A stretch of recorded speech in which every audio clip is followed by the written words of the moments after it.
नमस्कार। Weekly Boolean outlook में आपका स्वागत है। पिछले एक हफ्ते की बात करें तो बुलियन मार्केट के अंदर मूवमेंट भी था, बट हॉलिडे मूड के चलते प्राइजेस एक दायरे में भी ट्रेड करते हुए दिखाई दिए। एमसीएक्स पे अगर हम बुलडेक्स की बात करें तो पिछले एक हफ्ते में हमने 0.25% की गिरावट आती हुई देखी, जिसके अंदर सोना करीबन 0.25% की गिरावट, जबकि चांदी के अंदर करीबन 1% से ज्यादा की गिरावट हमने बनते हुए देखी है। इंटरनेशनल मार्केट में हॉलिडे मूड है, जिसके चलते प्राइजेस सीमित दायरे में ट्रेड गए, बट एक अच्छी चीज ये है कि हम प्राइजेस इस वक्त भी करीबन $1800 के करीब इंटरनेशनल में देख रहे हैं, जिस ढंग से ऑर्निकॉन का जो नए वेरिएंट की वजह से जो कंसर्न्स बना हुआ है, ये बुलियन पे कहीं ना कहीं थोड़ा बहुत सपोर्ट भी दे रहा है, बट इसका जो इम्पैक्ट है, डेथ रेट है, वो काफी कंट्रोल्ड है इस वक्त, जिसके चलते हमने बुलियन पे थोड़ा प्रेशर भी बनते हुए देखा है। कहीं ना कहीं आगे जाकर बताया जा रहा है कि जो लॉकडाउन हुआ है काफी कंट्रीज के अंदर, जिसकी वजह से इकोनॉमिकल एक्टिविटी पे फिर से दबाव बना है, जो बुलियन को सपोर्ट कर रहा है। रिसेंटली हमने देखा कि यूएस के जो पेंडिंग होम सेल्स के डेटा या रिटेल सेल्स का डेटा आते हुए देखा, उसमें अनएक्सपेक्टेडली थोड़ा पुल बैक देखा है, जिसका एक सपोर्ट मिल जाता। इन शॉर्ट अगर हम बात करें तो पिछला हफ्ता हॉलिडे मूड भी था, डेटा पॉइंट भी काफी मिक्स था, कोरोना का कंसर्न भी था, बट दूसरी ओर हमने देखा फेड ने जिस से 3 रेट हाइक की बात की थी, उसका एक नेगेटिव इम्पैक्ट प्राइजेस पे पड़ा जरूर। लेकिन अब बात की जा रही है कि मार्च में भी इंटरेस्ट रेट जल्द से जल्द बढ़ा सकते हैं, जिसके चलते एक दबाव बना है। तो इंटरनेशनल में हमने देखा $1820 का लेवल गोल्ड ने छुआ जरूर, बट सस्टेन नहीं कर पाया और इस वक्त $1800 के करीब ट्रेड कर रहा है। वहीं डोमेस्टिक मार्केट की अगर हम बात करें तो यहाँ पे 3 इंपॉर्टेंट चीजें हैं। पहला है, रुपए में हमने एकाएक आरबीआई इंटरवेंशन के साथ हमने रुपए में मजबूती लौटती हुई देखी। साथ में हमने देखा डोमेस्टिक मार्केट में जो गोल्ड बार की जो इंपोर्ट है वो 167 बढ़ा है, क्योंकि पिछले साल हमने लॉकडाउन के चलते काफी रेस्ट्रिक्टेड इंपोर्ट या हमने एक्टिविटी देखी थी, बट इस बार हमने 25 लाख मैरिजेस भी देखी है, और साथ में ओपन अप होने की वजह से पिछले साल के मुकाबले भाव में भी कमी आने की वजह से एक फिजिकल डिमांड काफी इंप्रूव होते हुए दिखाई दी है। तो इन ऑल हमें लगता है कि सोने और चांदी में अगला हफ्ता काफी इंपॉर्टेंट रहेगा, क्योंकि एक तरफ हम हॉलिडे मूड देख रहे हैं, दूसरी तरफ कोरोना का कंसर्न रहेगा, और तीसरा हम डॉलर इंडेक्स का काफी अच्छा मूव होते हुए देखेंगे, क्योंकि इस वक्त भी 96 के करीब है। अगले हफ्ते के लिए हमें लगता है 47 300 400 तक का एक पुल बैक गोल्ड में मिलता है, वहां पे आप बाइंग करके चलिए। अपसाइड लिमिटेड रहेगा, बट 48 300 तक का लेवल दिखा सकता है। वहीं चांदी 61,000 के करीब सपोर्ट होते हुए दिखाई देगी, हायर साइड पे 63,000 के ऊपर जाती हुई नहीं दिखाई दे, तो एक रेंज बाउंड एक्टिविटी हम बुलियन में ट्रेड करते हुए देखेंगे। धन्यवाद। नमस्कार। एनर्जी कॉम्प्लेक्स वीकली आउटलुक में आपका स्वागत है। एनर्जी कॉम्प्लेक्स की बात करें तो काफी हरकत हमने मार्केट में होते हुए देखी पिछले एक हफ्ते में। एमसीएक्स एनर्जी इंडेक्स के अंदर हमने करीबन 4.25 से 4% की तेजी बनते हुए देखी है, जिसके तहत क्रूड ऑयल के अंदर हमने करीबन 3.5% की तेजी, और नेचुरल गैस के अंदर भी करीबन 3.5% की तेजी बनती हुई देखी।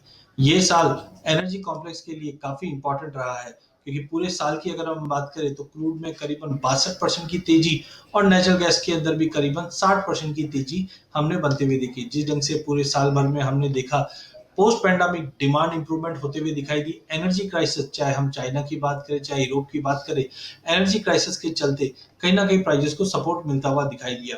पिछले हफ्ते की अगर हम बात करें तो यहाँ पे हमने इन्वेंट्रीज में भी ड्रॉप आते हुए देखा। साथ में यूएस में जो फ्यूल डिमांड है वो कहीं ना कहीं इंप्रूव होते हुए दिखाई दे रही, क्योंकि ऑर्निकॉन का कंसर्न जरूर है, बट डेथ रेट कम होने की वजह से इसमें ज्यादा कंसर्न दिखाई नहीं दे रहा है। नो डाउट पिछले 2 दिन से जो सपोर्ट मिला है वो ईआईए की इन्वेंट्री से मिला है, जहां पे हमने 3.6 मिलियन बैरल की इन्वेंट्री में ड्रॉप आते हुए देखा। गैसोलीन और डिस्टिलरी की इन्वेंट्रीज में भी ड्रॉप आते हुए देखा है। यूएस के क्रूड प्रोडक्शन की बात करें लास्ट वीक की, यहाँ पे हमने देखा इसमें कंटिन्यू इजाफा हुआ है, जो मई 2020 के बाद के हाईएस्ट फिगर पे पहुंचता हुआ दिखाई दिया। तो प्राइसेस में हल्का एक करेक्शन भी आता है, बट डिमांड के चलते, और ओपेक की जो मीट है, ओपेक प्लस की मीट 4 जनवरी को है, उससे पहले मार्केट को थोड़ा सपोर्ट भी मिल रहा है। रशिया, ओपेक प्लस, इन्होंने प्रायोरिटी रखा है कि आगे जाकर हम ऐसी रणनीति बनाए ताकि और ऑयल मार्केट में आ सके। नो डाउट ब्रेंट इस वक्त $80 के ऊपर जा चुका है, जो काफी इकोनॉमी के लिए कंसर्न है, जिसके तहत जापान ने अपने रिजर्व से भी ऑयल निकालने की बात की, जिसकी वजह से प्राइसेस में थोड़ा कूल ऑफ मिला है। वहीं नेचुरल गैस की अगर बात करें तो कोल्डर वेदर, या हम बोल सकते हैं पोलार वॉर्टेक्स के चलते हमने नेचुरल गैस के भाव में एक अच्छी तेजी देखी है।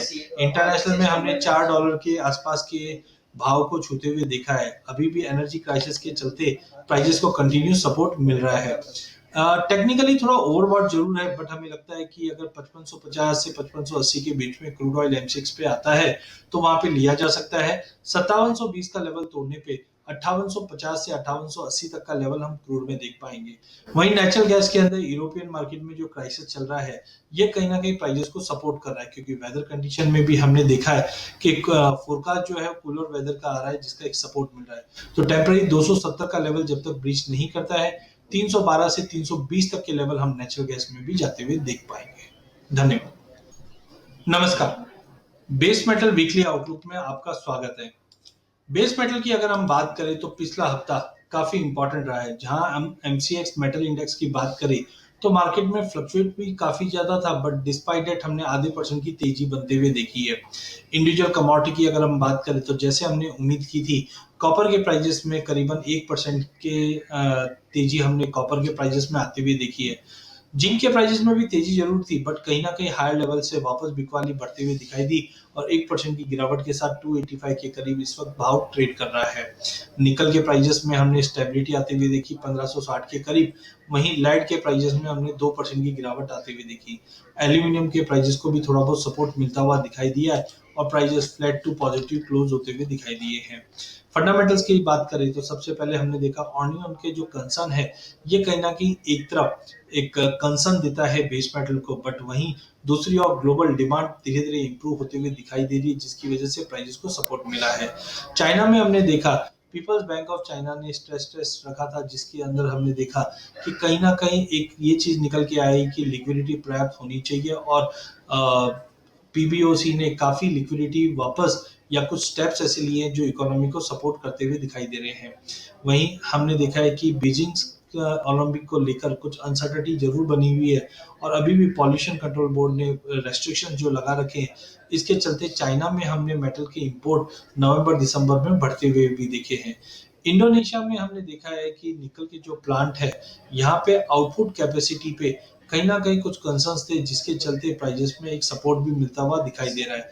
एल्यूमिनियम के प्राइजेस में हमने इससे पहले देखा कि यूरोप में जो क्राइसिस चल रहा है, जिसके चलते कहीं ना कहीं प्रोडक्शन में ड्रॉप हुआ और प्राइजेस को सपोर्ट मिला। रिसेंटली अल्कोआ से भी अपडेट था कि एल्यूमिनियम के जो प्रोडक्शन है उसको सस्पेंड कर दिए गए हैं, जिसके चलते एल्यूमिनियम के प्राइजेस में आने वाले दिनों में हम फिर से तेजी बनते हुए देख पाएंगे। ओवरऑल हमें लगता है कि जो चाइना में एनर्जी संकट है, जिसके चलते एल्यूमिनियम, जिंक, निकल, इन सभी में हम आने वाले दिनों में तेजी देख पाएंगे। वहीं अगर ओवरऑल अगर व्यू की बात करें तो हॉलिडे मूड बना हुआ है, जिसके चलते प्राइजेस एक दायरे में जरूर है, बट टेक्निकली 745 से 48 के बीच में कॉपर को लेके चलिए। 760 का लेवल तोड़ने पे 770 तक का लेवल देख पाएंगे। वहीं जिंक 280 से 290 के बीच में ट्रेड करेगा। निकल के अंदर 1540 के करीब लेके चलिए, 1580 का टारगेट रहेगा। लेड के अंदर भी 184 के करीब मिले तो लेके चलिए, 190 का टारगेट रहेगा। बट सबसे अच्छा बुलिशनेस एल्यूमिनियम में रहेगा, जहां पे 230 से 32 के टारगेट के लिए लिया जा सकता है। धन्यवाद।